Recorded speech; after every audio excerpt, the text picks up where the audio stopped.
ఒక 10 నెలలు నడిస్తే చాలు, మన పైసలు మనకు వస్తాయి 10 రూపాయల కాడికి అని అందరు ప్రతి ఒక్క వ్యక్తి ఈయన చూసి ఆయన చూసి ఆయన ఇప్పుడు నేను 4,42,00,000 తెచ్చి యాడ్ చేసిందంటే ఇప్పుడు దోస్తంలా చుట్టాలు ఉన్నారు, మా ఆయనోళ్ళు పాలోళ్ళు, మళ్ళీ ఇప్పుడు నేను ఒక్కనే కలిసి నా చుట్టాలు కాడ, మళ్ళీ ఆయన కలిసి ఆయన చుట్టాలు కాడ, ఆయనకైంది ఆయన అట్ట కలిసే నాకు 4,42,00,000 అయినాయన. మేము ఇచ్చినాం వాస్తవమే, కానీ అలా రూపాయి తీలే, మేము ఫోన్పేలో కొట్టినాం, క్యాష్ కొట్టినాం, అన్నీ స్టేట్మెంట్ తీపిచ్చి చూపించమంటే గిట్ట మీకు చూపిస్తాం. ఆన్లైన్ ట్రాన్స్ఫర్ 2 కోట్ల దాకా కొట్టినాం, స్టేట్మెంట్ చూపిస్తే గిట్ట చూపిస్తాం. ఎందుకంటే మీరు ఇన్ని పైసలు ఇప్పుడు ఉన్నాను నేను ఇట్టాడి పోరగాడు ఇన్ని పైసలు ఏం కాడి నుంచి తెచ్చి ఇచ్చిండు, ఈయనకి అనుభవం కాలేదు ఎట్ట ఇచ్చిండని మీరు అనుకుంటారు, కానీ మీకు అన్ని స్టేట్మెంట్ చూపించమంటే గిట్ట చూపిస్తాం, నో డౌట్. కాకపోతే మీరు మా శరాలు చూస్తే మేము చచ్చిపోయే కాలం ఉంది. తిందామంటే బువ తినబుడిది కావట్లేదు, ఒక్కడు కాకపోతే ఒక్కడు ఫోన్ చేయ ఇంటికి వచ్చి గల్లబెట్టి గుంజా. ఇప్పుడు మేము వ్యవసాయం చేసి మట్టి తిని మట్టిలా పోర్లాడి పని చేసి బతులం అన్నాం మేము. అలాంటిది వాళ్ళు మోసం చేసిరు, మాకు ఇస్తాం మీ తరతరాలు బత్తట్టు మీరు బత్తరనా ఇయ్యరని అని అంటే మేము ఇచ్చినాం. తరతరాలు కాదు, మా తరతరాలు బువ దొరకకుండా చేసిపోయిండు ఆయన. మేము ఆగం పోయినాం. ఈ మంగళి అనే మీరు ఇప్పుడు అంటారు కదా, మంగళికి మా గిరిజన బిడ్డ మీరు ఎదిగేసరికి మీరు అందరూ కళ్ళు మంటానని ఇప్పుడు కొర్రమూతలని అందరూ అడుగుతారు కదా. మంగళి గిట్ట మేము మా కాడికి వచ్చింది కానీ ఇంకా ఎందుకంటే ఇంకా ఈయన పెద్దమ్మ కాబట్టి వస్తుంది పోతుంది అని అనుకున్నామట. ఇప్పుడు భరత్ అనే వ్యక్తి మధుల బావ మేము జైరాబాదు మార్చి 24న పట్టుకొచ్చినాం. పట్టుకొస్తే ఏం చేసిన ఆయన జనవరి దాకానే నాకు పైసలు ఇచ్చిండు. 2004 జనవరి అంటే 2005 జనవరి దాకా నాకు ఇచ్చిండు. తర్వాత నాకు 5 నెలలనే పైసలు ఇవ్వలే. భరత్ నోటితోటి చెప్పిండు ఆ జనవరి 2005 జనవరి కాడి నుంచి మొత్తం ఆ పైసలు మొత్తం మంగళికే పోయినాయి. ఆయన నోటితోటి చెప్పిండు. ఆ ప్రూఫ్ మొత్తం వీడియో గిట ఉంది మా కాడ, మేము అన్నీ చూపిస్తాం. ఆయన చెప్పిన తర్వాతనే మాకు తెలిసింది. ఇప్పుడు ఇన్ని రోజులు కేసు ఎందుకు పెట్టలే అంటే ఆయన సెటిల్ చేస్తుండు, ఇస్తాడు. కేసు పెడితే ఏమంటాడు అన్న, మీరు కేసు పెడితే మీకు పైసలు దబ్బున రావు, మీరు ఇంకా ఇప్పుడు 1 కోటి రూపాయలు ఇచ్చిన ఏం చేసిన ఆయన సిఐడి ఆఫీసులో మీరు 20 లక్షలే రాపియండి, 1 కోటి రూపాయలు నువ్వు రాపిస్తానా నువ్వు అన్ని కేసు ఇంకా పొడుగుపోద్ది, మళ్ళీ దబ్బున రావు. సిఐడి వాళ్ళు ఇయ్యరు మీకు పైసలు, ఇచ్చే వ్యక్తి నేను, మీరు ఏం చేసినా వాళ్ళు ఇయ్యరు. అట్టనే సారికి మేము పైసలు గిట్ట అన్ని చెప్పుకోలేదు సిఐడి ఆఫీసులో. ఇప్పుడు ఏం చేసిందంటే డౌట్ పడి సెటిల్ చేసి ఈ నెల ఆ నెల ఇస్తా అనేసరికి ఇంక ఇస్తాడేమో అని మేము భయపడి ముందుకు రాలే. మా పెద్దన్న ఇప్పుడు కొంచెం సహకరించేసరికి మేము బాధ్యతలాగా ఆయన కలిసేయడానికి వచ్చినాం. అన్న మన గిరిజనుల బిడ్డలు అందరు నాశనం అయిపోతురన్నా, అందరు చచ్చిపోతురన్నా, మేము వస్తామన్నా, మిమ్మల్ని కలవాలన్నా, మీ సహకారం మాకు ఉండాలన్నా అని మేము 2 రోజుల నుంచి మాట్లాడి నిన్న ఎప్పటి నుంచో కొంచెం మాట్లాడితే వస్తామన్నా రోజు మేము ఇలా వారం 10 రోజుల నుంచి ఆ నెల నుంచే వద్దామని అనుకున్నాం. కానీ మాకు ఇంటికాడ రోజు బాధితులు ఒక్కడు కాకపోతే ఒకడు గుంజుడు, రోజు పట్టుకోడు గల్లబెట్టి గుంజుడు. మా ఉన్న ఆస్తులు గిట మొత్తం ఆల్రెడీ పట్ట గిట చేపిస్తాం. 1 ఎకరమే ఉంది నాకు, 4 కోట్లు చేసిన. వాళ్ళు ఏం చేసిరు, నీ పోతే నాయిపోతే అని జనాలు గిట అన్ని ఇచ్చిరు మాకు. కానీ ఇవాళ ఏం చేస్తారు, అరే నీకు నమ్మి ఇచ్చినాం, మాకు ఇచ్చిన వాళ్ళు ఇవాళ నీకు నమ్మి ఇచ్చినాం, మీరు బాధిస్తోళ్ళు మాకు సంబంధం ఏరుతోటి అనేసరికి మేము ఏం చేసినాం, మన దగ్గర వాళ్ళు మా అన్న కలిసిండు కాబట్టి అన్నం గిట కలిసి మాట్లాడి ముందరికి వెళ్దామని ఇప్పుడు వచ్చినాం మేము. మీరు ఎందుకు రాలే ఇన్ని రోజులు అంటే మేము భయపడి ఇంక ఇస్తాడేమో కేసు పెడితే ఇంకా పొడుగుపోద్దాం ఇయ్యరేమని.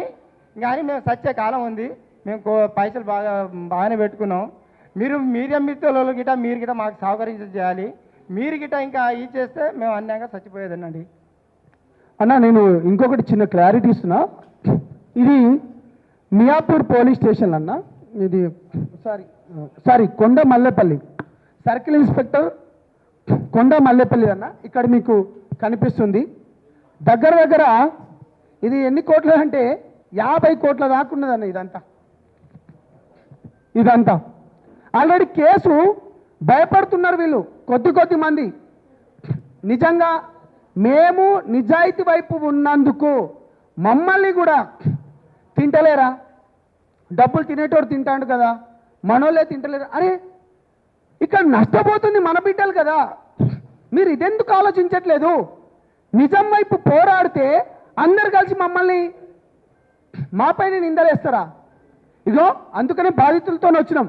ఈ బాధితులను కూడా రావడానికి మేము ఎంత కష్టపడ్డామంటే, తేజ నీకు తెలుసు, తమ్ముడు మీకు తెలుసు, మీ అందరికీ క్యాంపస్లో మీరందరూ చూస్తున్నారు.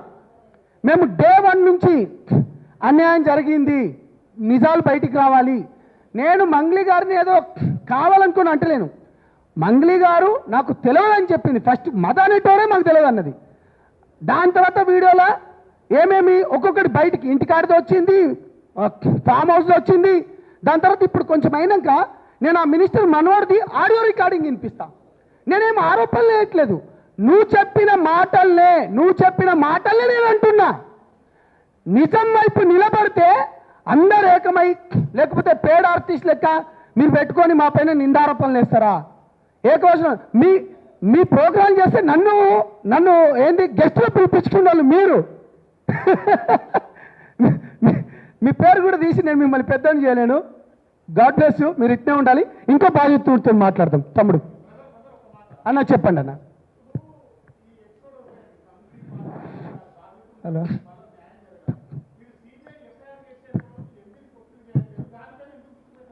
అన్నా మీరు చెప్పింది క్లారిటీ చాలా చెప్తున్నారు.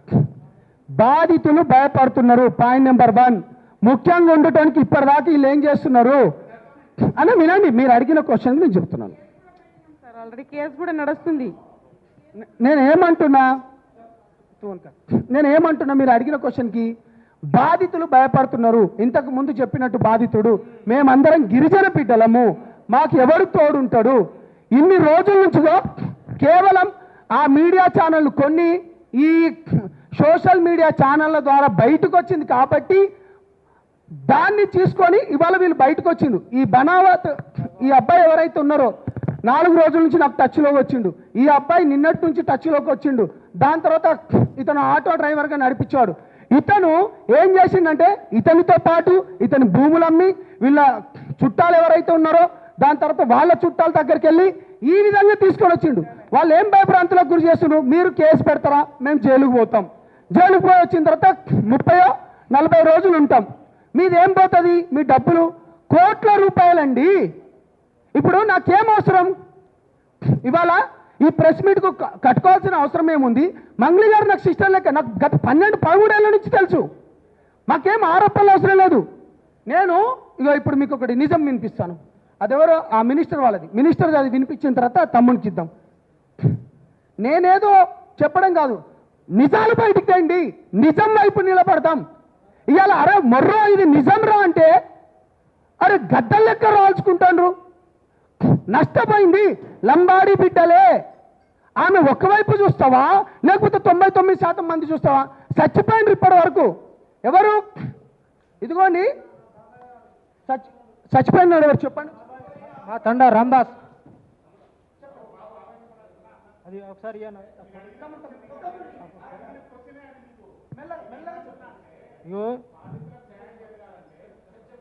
చచ్చిపోయిన వాని పేరు రామ్దాస్ నాయక్, పిల్లిగుండ్ల తండ. నా బాబాయ్ ఇతను.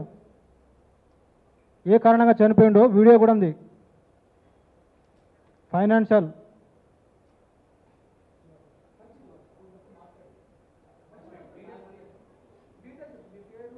నా పేరు రమా శ్రీనివాస్, పిల్లిగుండ్ల తండ.